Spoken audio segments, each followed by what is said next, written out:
Y'all ready for this? Come on, come on. What is going on, Human Hope listeners? Welcome to episode 85 of the Human Hope Podcast.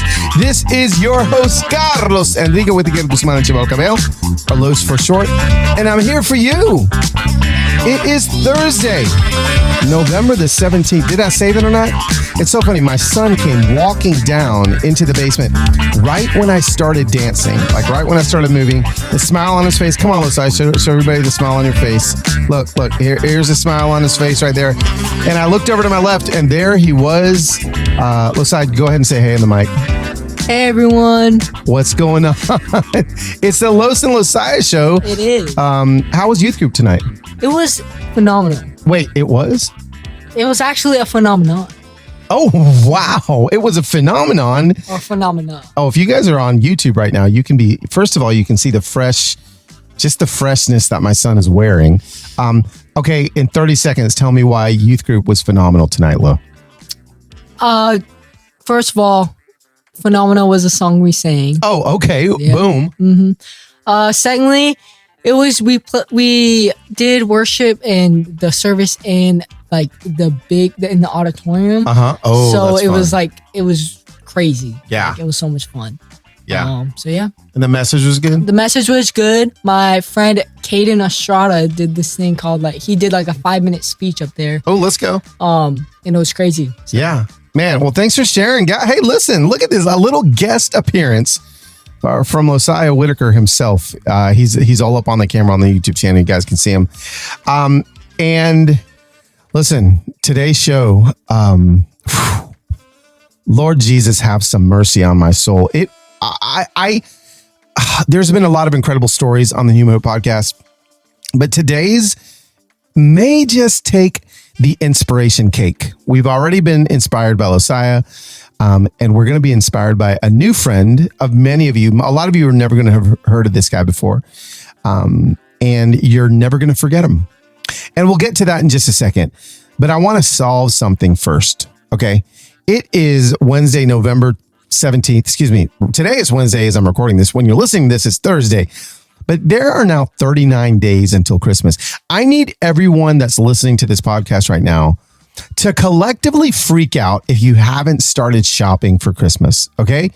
39 days. It's 38 days if it's the day that you're listening to this podcast. 38. That is it. Y'all know things are going to start already selling out before Black Friday.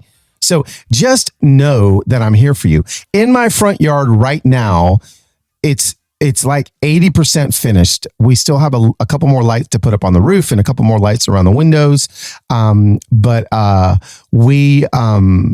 we're close. We're close. I need Heather's help for a few things. And here's the deal. It's the 17th of November. I've been putting up my Christmas decorations since the 1st of November. But because I travel so much, because I'm on the road, I can only decorate every so often. So like I can only put my lights up for like 2 days, and then I got to go on a trip. Then put my lights for 2 more days, and I got to go on a trip. So like it's taken a little bit of time, but we're almost there. We're almost there. So my question to you is it too soon, 39 days before Christmas, to start decorating for Christmas? Or is it just in time, or is it too late? That's my question. Because I started decorating November 1st. And if I could, I'd start October 1st. I just love Christmas. Today was the day that Heather took up all the boxes upstairs, and she has been decorating the tree. It looks glorious. It looks beautiful upstairs. And I'm so proud of her Pinterest skills in our home. What else is going on? I mean, there's a lot happening right now. Here, something just for you. Why don't you guys be the first ones that get to hear about this? Listen, you're the podcast listeners. You get to be the first ones that listen to this. If you head to, this is crazy. I can't even believe I get to tell you this. www.carloswhitaker.com. That's my name. There's a brand new website. I have a brand new website. Now, look, that sounds like the most 2010 thing to be excited about. But let me tell you, a couple weeks ago, Instagram went down, and not only did it go down, I started losing followers, thousands of followers at a time. And over the course of 2 hours, I lost over 7,000 Instagram followers because of some glitch. And suddenly I realized I am living and running my entire business on rented turf, right? Like, I don't own Instagram. I mean, y'all see what's going on over at Twitter right now. Who knows if Twitter's even going to be around in a week? And so I started freaking out, and I'm like, oh my gosh, like I got to fix this. So in order for us to not go away, I mean, you guys are already subscribed to the podcast, right? But again, we're renting ground on the podcast, on YouTube. All this stuff can go away. You know what can't go away? Your email. And if you go to my website right now, I'm going to make sure that it's all still working. carloswhitaker.com. Oops. Yep. And you click on it, you're going to see me on there. You're going to scroll down for a second. You're going to see like all this fun, cool stuff. You can see pre-order of my book. You're going to see the podcast. Y'all are there. But then at the very bottom, it says, join the Mas Familia email list. Now, why did I call it Mas Familia? Well, I got the Insta Familia. I got the Human Hope Familia. And now I'm going to have the Mas Familia. Mas simply means more. So it's basically more of everything, right? Every single week, I'm going to be sending out an email that may have a teaching from me, may have an extra podcast episode from me that nobody's heard of. It may have some links to some things that I'm using that I think are awesome, may have like a link to a motivational video, something inspiration.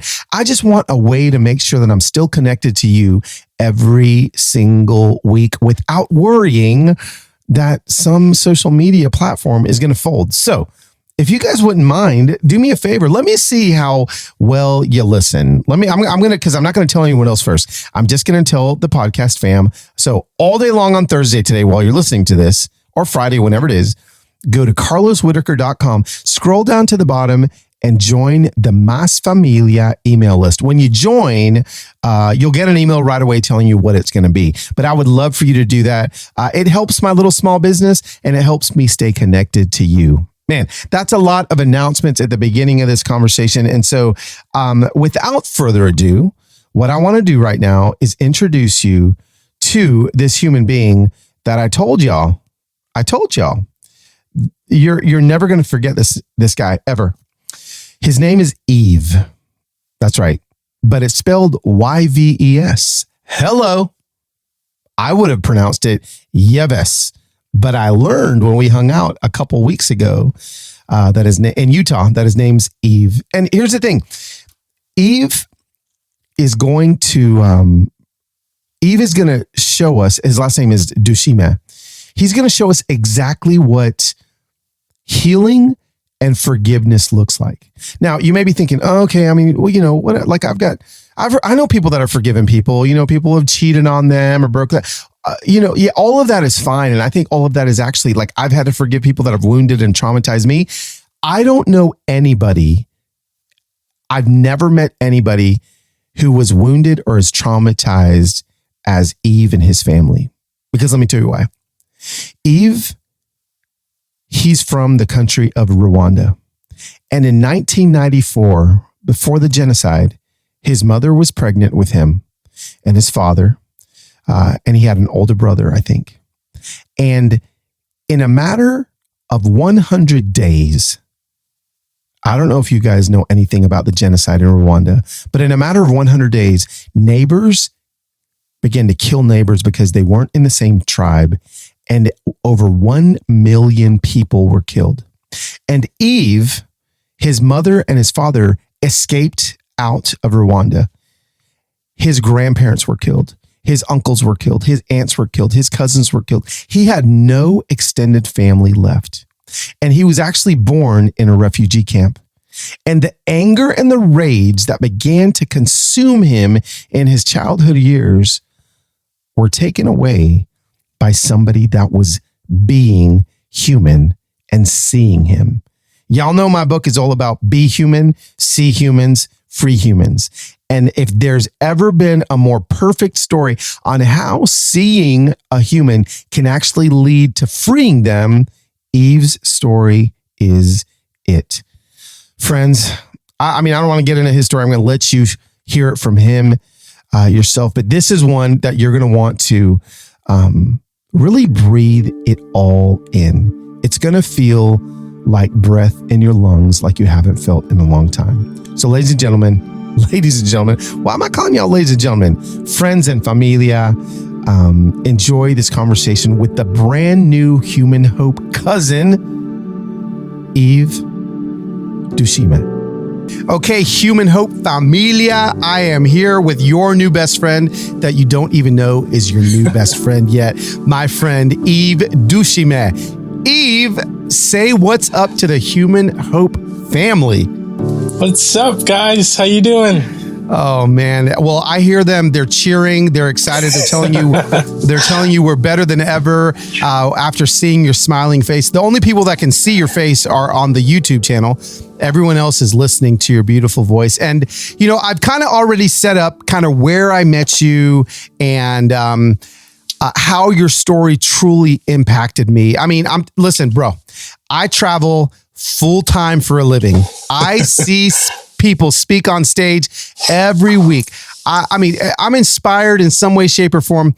But brother, your story, I immediately went up to you afterwards and I was like, I need to have you on my podcast because the podcast is called Human Hope. And I think that your story can offer hope in various ways. It's funny, you asked me right before we started recording, so what are we going to talk about? What did I say? What did I say? Is that Holy Spirit go is your motto. You know, we'll figure it out. So here we are having a conversation. That's right, man. Here we are having a conversation. So why don't you do this? Why don't you tell everybody just a little bit about your story, and not a little bit, tell us your story. And where I want you to start from is actually, I'd love for you to start from the point where you were angry as a young man because of things in your past. Yeah. You know, my family is originally from Rwanda. And if you know anything about Rwanda, which is a tiny little country in the heart of Africa, you know, my people have gone through a lot. And so the Rwandan Genocide, which took place in 1994, it's at the center of my universe and would come to be for my entire life. And I didn't even know it would be because I was born a month after my family fled Rwanda in the refugee camps of Congo. And if you're listening and you have no idea what I'm talking about, in 1994 in Rwanda, there was a genocide, two tribes, Hutus and Tutsis, that were struggling for power. And within 100 days of the first shot being fired, 1 million people had been killed, and killed for the crime, the quote unquote crime of being born in an ethnic group they never chose to be born into. So I've never met my grandparents, my grandma, my grandfather. I've never met my uncles, my cousins. They were killed for a choice they never made. Wow. And, you know, the only extended family member I've ever met to this very day is my mom's little sister. And everyone else lost their lives for a choice they never made. And, you know, growing up as a kid, Carlos, I struggled to understand just how could people do this? You know, how could people do this thing? And I went out of my way to just look for answers everywhere I could. But in my quest for answers, I didn't find any, none that were good enough. And that's where that anger started. I can't imagine. Can you really quickly, before we get to where that anger started, I want the listener to really get this. When you say you only have met one extended family member, can you be specific as to like maybe how many of your family, or like when you say your whole family, like do you really mean your whole family? Yeah. So to be specific, I've met my mom, my dad, my siblings, adopted or otherwise, and my mom's little sister. Okay. That's it. That's all the people I've met in my entire family. Everyone else is dead or presumed dead. Wow. Because of what happened in Rwanda. And how many siblings did your mom and your dad have? So I have 3 brothers and 2 sisters. My parents adopted two more kids throughout our journey, our 15-year journey as refugees, and we're all kind of all over the world today. But that experience, that those 15 years that we spent moving from refugee camp to refugee camp, slum to slum around Africa, has kind of made us who we are today, and it's expressed in the things we do, the work we do in this very day, in each and every single one of us. But literally, mom, dad, siblings, mom's little sister, that's it. So grandparents, uncles, aunts, cousins, they all were gone in the genocide. Okay, so take us to now. Your parents flee. They're living as refugees. Yeah, you're born and you're living and growing up as a refugee. Yeah. So my mom was 8 months pregnant with me when she fled Rwanda, and this woman at 8 months pregnant, Carlos, walked for 2 weeks so I could live. Wow. She's my hero. She is my hero, and I love her to death. And I have spent every minute of every day making sure that sacrifice she made is worth it. Early on in the refugee camps, so I was born in the refugee camps in Goma, which is a tiny town in Congo. And growing up, so we bounced around quite a bit, but the one thing that remained the same everywhere we went was I began to realize that some of the other people, the other families in the tents around us had extra people, right? They had uncles, right? Yeah, extra. Aunties. I like extra people. Yeah. So I began to, the older I got, I began to ask questions like, where are the rest of our people? How come we don't have? Where's grandma? Where's grandpa? And so I began to learn what had happened in the genocide to the rest of my family, but it made no sense to me. I still, even to this day, I can't process the thought of someone killing someone else for a choice they never made. Like today, in today's world, we experience that in different shapes or form, like someone hating someone else for a choice they never had, like people, for example, racism, if you will, just disliking someone for a choice they literally never made. Well, Rwandan folks took it an extra step and took the lives of many, but I needed to understand, so I went out of my way to pick up any articles, any journals, anything, any books I could find along our journey that could just shed some light. But I didn't find any answers. And that left me brokenhearted, angry, but more than that, it left me with a hatred for humanity, because for 100 days, the world just stood idly by while 1 million of my people were being murdered. And they did nothing to try and stop it. And that anger and that hatred consumed every bit of who I was. And I saw no way out. So how old are you when you finally feel completely consumed by that anger? Oh my gosh. On paper, I would have been 10, 11. Really? Yeah. But we were forced to grow up so fast, Carlos. We were, so I might have been a 10-year-old, but in my head, I was 15, 16 years old, just buried in anger. And hatred. And when you say you were forced to grow up so fast, obviously, being the Rwandan genocide will do that to somebody. It'll do that to a young person's soul. So what did that look like to be that angry at 10 years old? Are you out of the refugee camps at this point? Are you still in the refugee camps at this point? Yeah, so we've since moved out. In 2008, the United Nations High Commission for Refugees was able to resettle my family through a refugee resettlement program, which is not very common, by the way. Out of all the refugees in the world, which, by the way, right now there are 98 million in the world now. Wow. Only 1 to 2% will ever be resettled anywhere. Wow. So 98% will be born there like I was, grow up there, and die there, which is just devastating. And that number is only growing with all the crises around the world, the most recent one in Ukraine. But we were resettled. We were one of the few that got out. And we were resettled to Buffalo, New York in 2008 and have pursued a different life since. And, in the last 14, 15 years, that anger has found its way out of my heart through a few things that we can talk through here in a second. My heart has found room for love and compassion and a commitment to making sure everyone in the world within the sphere of my influence can live up to their optimal potential. And that's where we are today, Carlos. Wow. Eve, how old are you when you move from to Buffalo? How old were you? I was almost 15 years old. Okay, Carlos. almost 15 years old. And where was the last place you lived before you moved to Buffalo?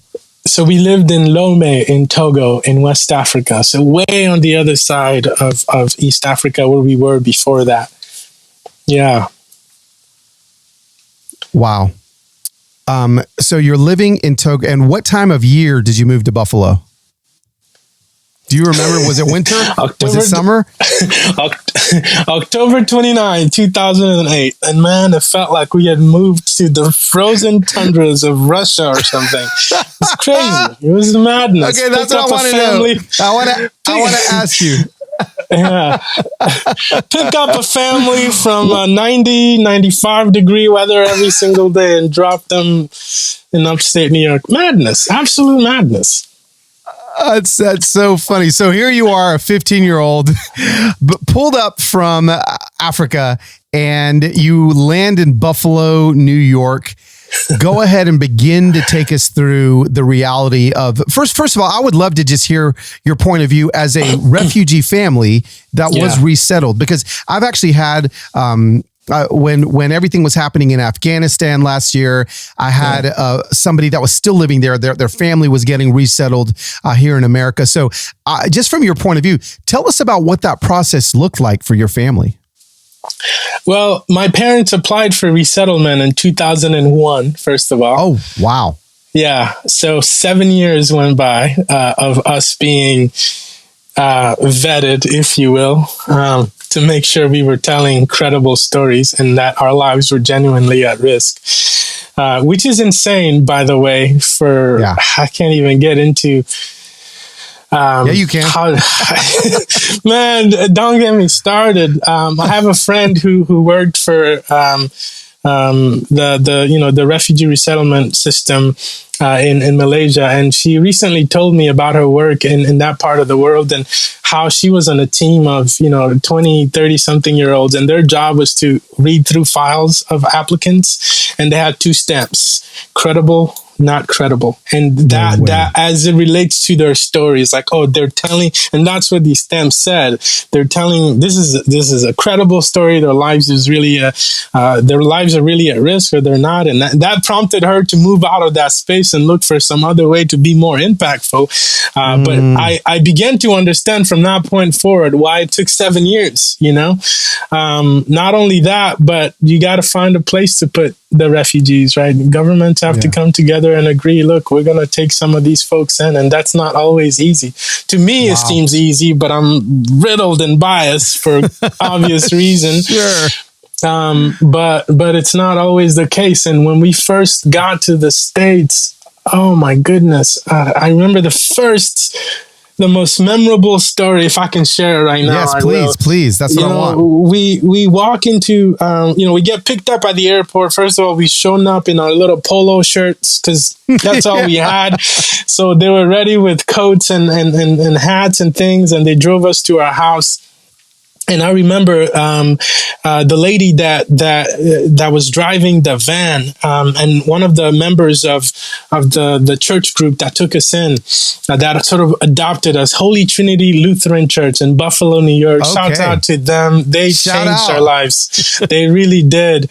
But I remember the Refugee Resettlement Agency director opening the door and just apologizing to my father and saying, look, we didn't have a lot of time. We were given barely a week to know that you were coming, so we couldn't find something good. So my apologies for this place not being up to our standards, blah, blah, blah, blah. Carlos, I walk into this place and there's a living room fully furnished. There's a television. Never had a TV before, but there it was. There was a dining room, beautiful dining table. There was a fireplace. And then there was a room that she called a study, whatever that is. And then there was a room she called a kitchen with a fridge and 3 bedrooms. And I'm thinking to myself, why in the world is this lady apologizing? What is she apologizing for? But the thing that struck me was she went into one of the rooms that she called the kitchen, and she spoke a little French, and I didn't speak English at the time, but she pushed this metal thing up. She just kind of flicked it up, and what appeared to be clean water came pouring out. Wow. So I went over to her and I tapped her on the shoulder and I said, is that what I think it is? And she's like, yeah, it's water. And I said, well, can you drink it? And she stuck her head underneath and started drinking from it to show me that it was clean and good to drink. So I also stuck my head underneath and it was the most purest water I'd ever tasted in my entire life. And I could have stayed there forever, but eventually I came up for air, Carlos. And I asked her, I'm glad you did. I asked her, how many of these do we have in my house? And she said, yeah, well, this is a faucet. And, we counted. I had 8 different holes where clean water came pouring out of my house. And all the villages I had grown up in up to this point combined didn't have one. Wow. Didn't have one. That's when I realized the magnitude of what we had just found ourselves in. Wow. Gosh, I need the listener to, that's why your story is so powerful, Eve, because there's things that people take for granted every single day. Faucets where clean water comes out of, or how about a grandma or a grandpa or an uncle? There's things that you had to grow up without. And so you get to Buffalo, you walk into the most incredible place you've ever lived in after somebody's apologizing for where you're going to live. A mansion. Yeah. And it's a mansion to you. And then tell me this, do you feel at that point, do you feel it from your parents? Do you feel it from your siblings? Do you feel any semblance of hope rise up inside of you? Or is your anger still suppressing it? Well, at that point of my life, I had begun to work through my anger and had found my way to a semblance of just a new life as a result of something that had happened 3.5 years prior. And I can tell you about that right now. Let's go back. Let's rewind. Yeah. Let's rewind. About 3 years before we moved to the States, my dad's a pastor, and we had a church that he had been compelled to plant in Lome in Togo, and one of the poorest countries in the world. But Dad is a pastor, and you can't take that out of him. And he was dedicated to bringing tangible hope to every community we found ourselves in. In fact, I remember growing up. He would say things like, "Oh, we're missionaries here," and I'm like, "No, we're not. We're here because the last government kicked us out. We don't have a choice. We're literally illegals in this place, and you're telling us that God has ordained our steps and led us here." It was madness. Wow. But he believed it, he believed it. And oftentimes I would hear from him and one of his closest friends, Eve, it doesn't matter what happens to us. You must love God and you must love your neighbor as yourself.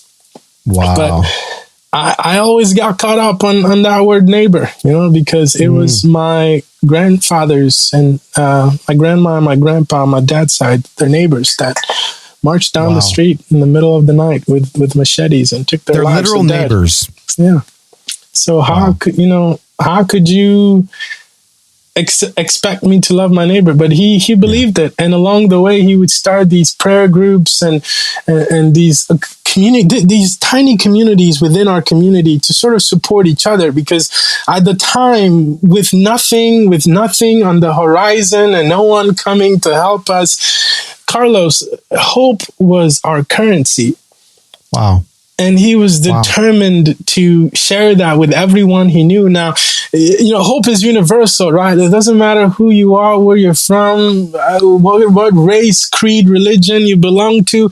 Everyone understands hope and everyone needs hope. But he, as a believer, he knew that hope had a name, and that name was Jesus. And he was dedicated to sharing that hope with everyone he met. And on a couple of occasions, those small Bible studies turned into church plants. And on one occasion, missionaries that had worked with him in the past provided the funds, so it was no longer a church under the mango tree. It was a church with a permanent physical structure where people could worship in, but also serve their communities out of. And that's where, on those grounds, that these gifts came to us that would come to change my life. The first gift I'd ever received, and these shoebox gifts from a ministry called Operation Christmas Child. And I remember, I remember putting those boxes together. Oh man, to anyone listening, you have no idea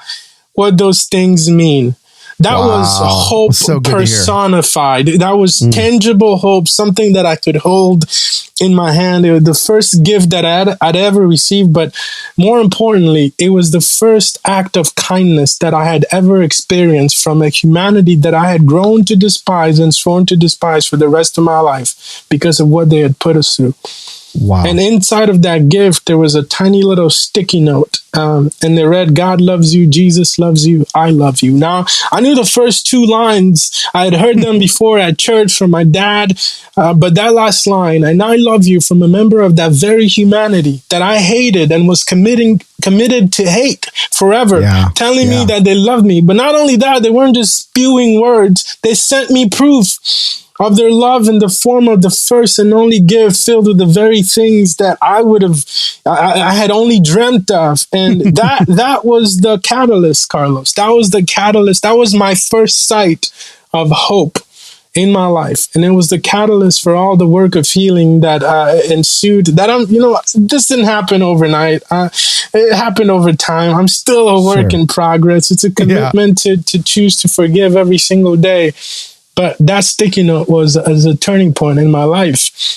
And thankfully, when we got to the States, I had begun to really embrace that hope that I had found and continued to do the work so I could overcome the hatred that I carried with me. Wow. Yeah, gosh, as Americans, I know there's people that listen to this podcast all over the world, but I want to speak just specifically to like the American that may wonder sometimes, I'm giving money to this thing that's helping. They're telling me that it's helping some organization somewhere.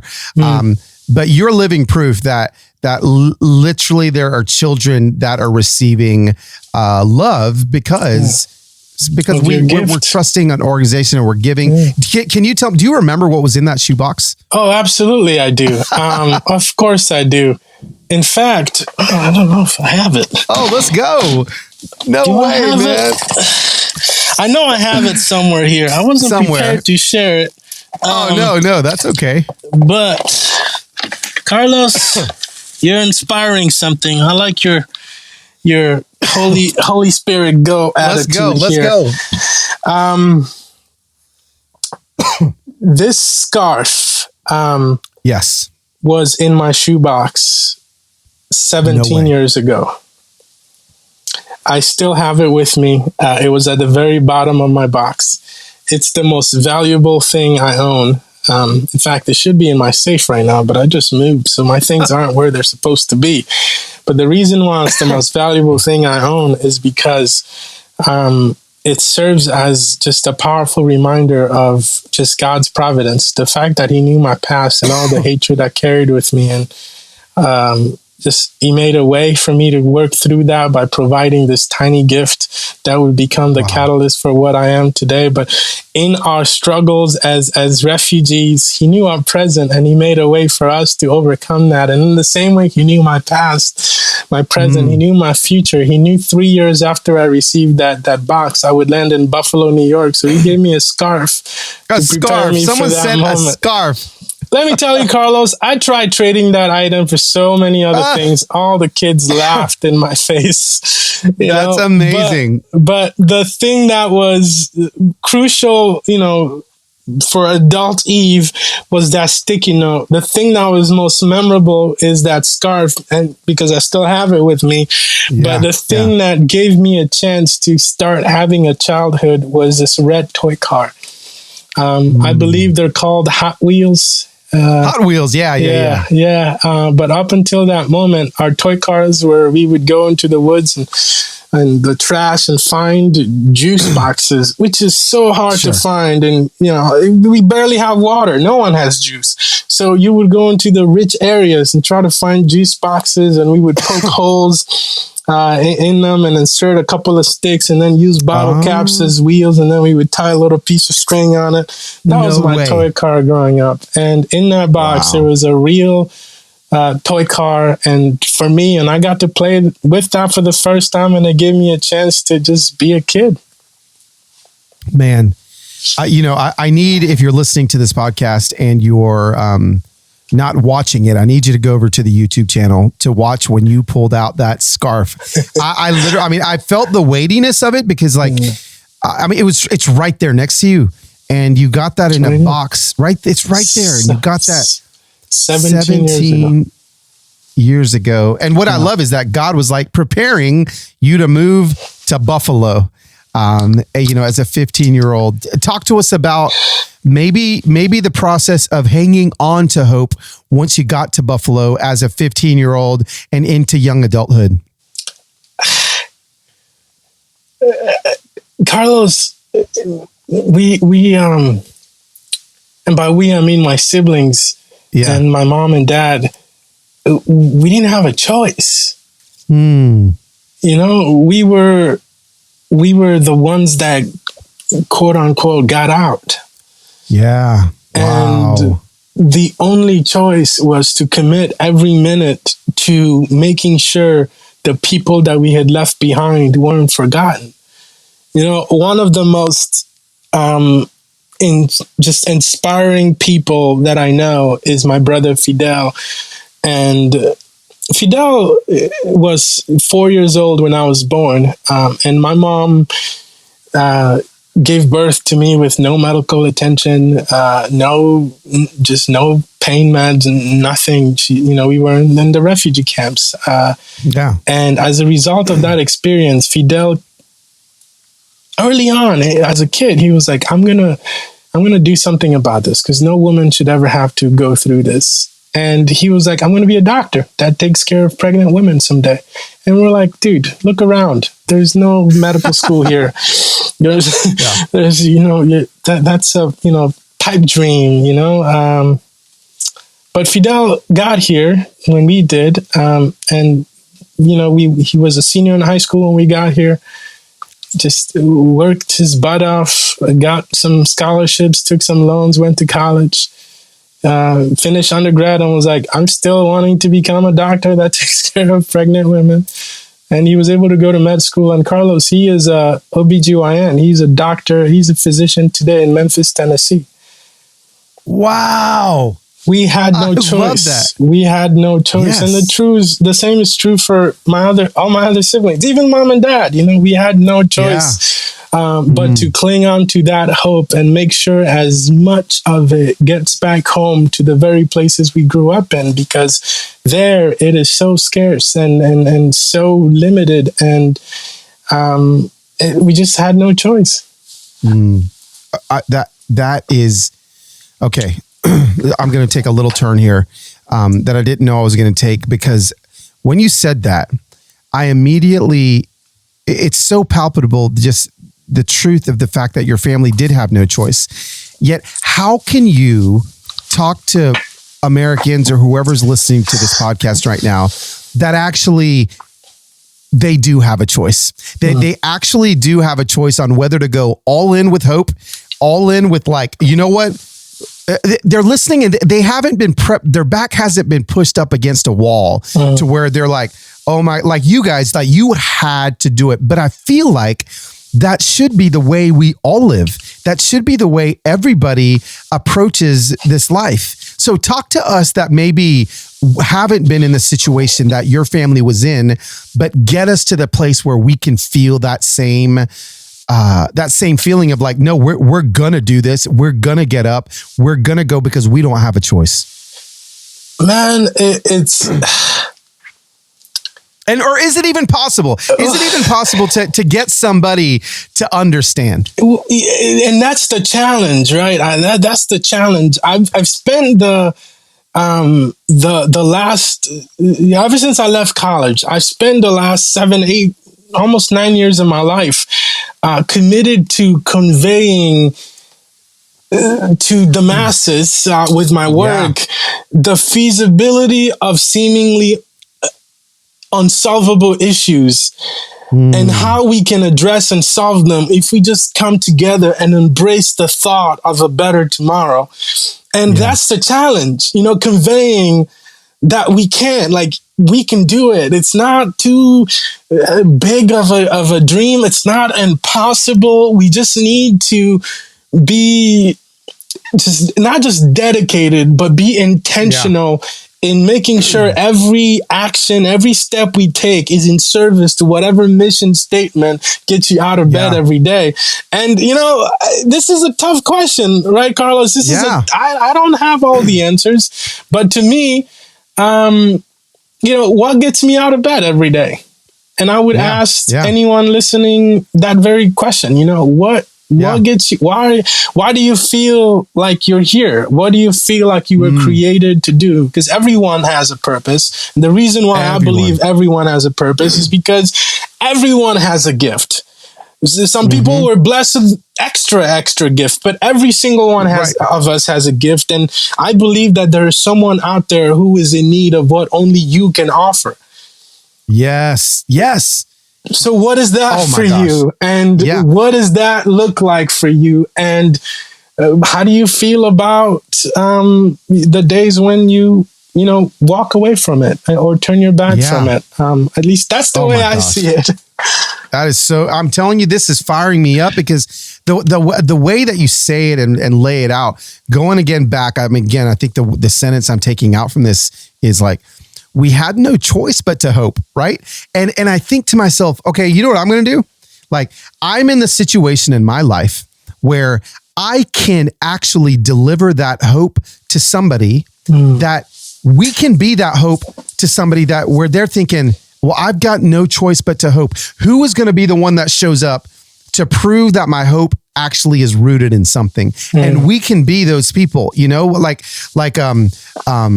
I love that for you. Your family was, you're right. Like, you had to get up every single day. There's those of us that, I want to say it this way.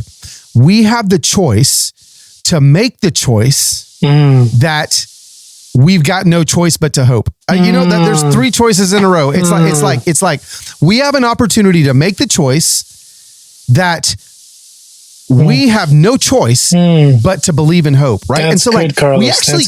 we actually can, like, we can feel what Eve and his family felt if we decide that is going to be a choice we're going to make. And man, that's what I'm like fired up to do, is like, holy cow, like, I can wake up tomorrow and make the choice that I got no choice but to hope. Yeah, that's what you're pouring into me. There's so much. Carlos, I can talk to you all day. There's so much just it's not passive, right? It's active. It's not complacent. It's intentional. It's not just being a bystander. It's contributing. It takes effort, but the first step is to become aware and mindful that you do have a choice, to make the choice, to embrace that hope. Yes. Oh, so good, Carlos. That is awesome. I'd love to end the conversation with just asking you, what do you have hope for in 2023? Like, this could be like, like my favorite football team is actually going to be better. It could be like, like I got a girl that I think is, like what are you hoping for in 2023? Man, Carlos, I just switched jobs recently. Okay. And my hopes are within that space, and I'd love to share a little bit about that. Please do. I'm working with an organization that's dedicated to communicating that hope we keep talking about in tangible ways. And, one of the things that this organization is doing, and this is an organization called ICM, what they're doing is, or what we're doing, especially since we've been talking about refugees, refugees in Ukraine today are spending so many nights in facilities that ICM is providing called Hope Centers. Can't make this up. This is what we call these buildings, these structures, amazing. The resources and everything that we do in these spaces is helping to take care of Ukrainian refugees in these Hope Centers. And my hope for 2023 is just as a refugee myself, as a child of war, I want to see this war come to an end. But until it does, I want to see more people actively engaged in supporting the people that have become homeless, nationless, countryless, fatherless as a result of it. And ICM is helping to come alongside families, Ukrainian families who are in Moldova and Romania and places like Poland where they've escaped to, and bringing them that tangible hope. So my hope is that more people around the world will just be awake to the fact that it's not just this 24 hours news cycle. It happened. Now there's something else happening. So we've moved on. But that the world would just turn, their eyes back to some of these issues and try to provide tangible hope to a family out there. Now, especially now, Thanksgiving is what, next week? Yeah, bro. Thanksgiving. I don't know what day it is, what state I'm in. I get it.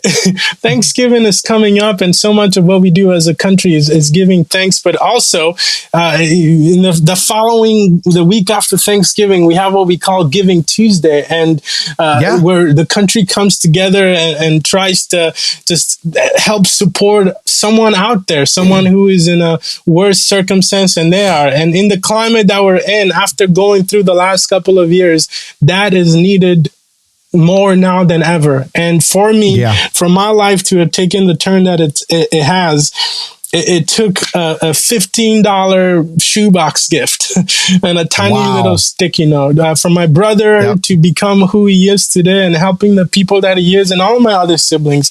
It didn't take much. So I just want to encourage people listening today to just share hope with someone out there, but do it in a tangible way, something they can feel, touch, and see. Yeah. And to think that you, a refugee yourself, would be boots on the ground, caring for and helping get resources to refugees that are fleeing their homeland, right now is something that, only God would place you in that. And just so and even some of the newer listeners know, ICM, actually, my Instagram, partnered with ICM, and we built 8 churches with ICM last year. And so a lot of the people that are listening to this, when you said ICM, a lot of people that are listening are probably like, oh, wait a second. I gave money to Carlos's little giving blitz, and we ended up going to Gulu and seeing the churches that we built. So people are very familiar that are listening to this podcast with ICM. And so like, let's make it even more tangible. This podcast isn't like sponsored by ICM. Nobody's like paying me like to say this. This is out of my own heart. I want you to give us a direct way to be able to tangibly give. Is there something that I see that we can give to ICM, like all the listeners right now? Yes, there's something that everybody can do. Like I was saying just a moment ago, it took a shoebox for me to receive this sticky note and my life to be changed forever. But those shoeboxes don't just land out there in the desert. Those shoeboxes need bigger boxes. They need churches. They need orphanages. They need hope centers. They need communities that have the resources to be able to follow up with these kids, with these families, and be able to continue that journey of finding hope. And this is what ICM is doing. And the Thanksgiving is next week, and the week after that is Giving Tuesday. Yeah. And, I just want to encourage anyone out there who's thinking, I want to help. I just don't know how. Well, here's a way you can help. You don't have to build a Hope Center by yourself, for $15,000, even though you can. And a lot of places around the world. If someone's listening, you can do it. All right. We won't stop you. Carlos and I will not stop you. That's right. But even though you can do that for $15,000, just $15 can go a long way to contributing to a refugee family out there from the Ukraine or all around the world, actually, where there's crisis or church congregation. And I want you to go to ICM.org this coming Tuesday.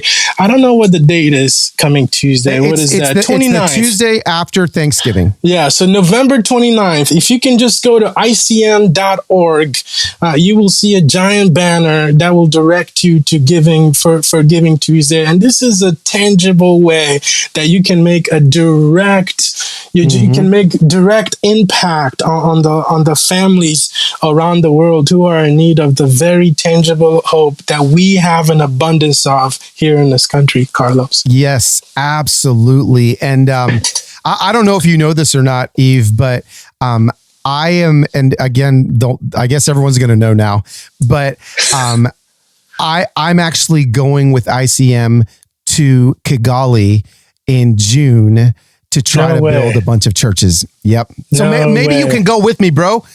I would love to come with you.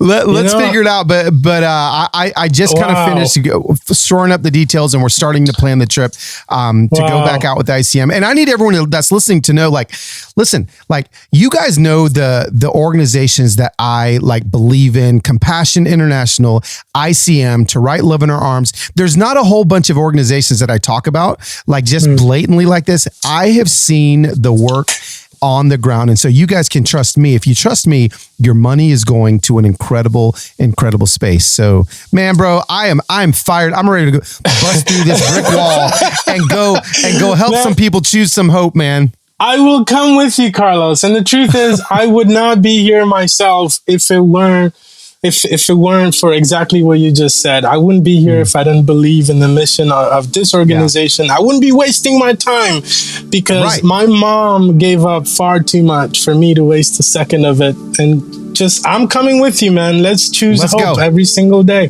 Let's go. Hey, bro, you are a new family member of the Human Hope Familia. Thanks for hanging out with us and giving us a little bit of hope. Man, I'm honored to be here, man. Grateful for your friendship. I don't know what to say.